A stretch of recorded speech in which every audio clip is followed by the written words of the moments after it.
Kelompok supporter PSM Makassar, GUE PSM memastikan tidak akan hadir langsung di stadion ketika pasukan Ramang berhadapan dengan Bayangkara FC.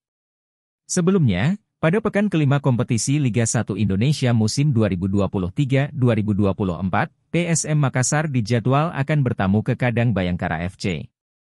Pertandingan Bayangkara FC menghadapi PSM Makassar sendiri akan berlangsung di Stadion Patriot Candrabaga, Bekasi, Sabtu, 29 Juli 2023, pukul 20.00 WITA.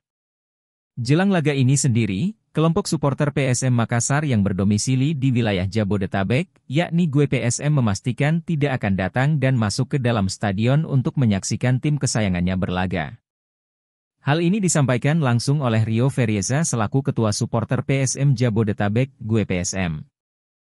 Rio bahkan dengan tegas mengatakan bahwa mereka sama sekali tidak ada pikiran untuk melanggar aturan yang sudah diberlakukan oleh LIB dan PSSI terkait larangan supporter tim tamu untuk hadir langsung di stadion. Kelompok GUE PSM pun kembali akan mendukung skuad asuhan Bernardo Tavares dari luar stadion dengan melakukan nonton bareng.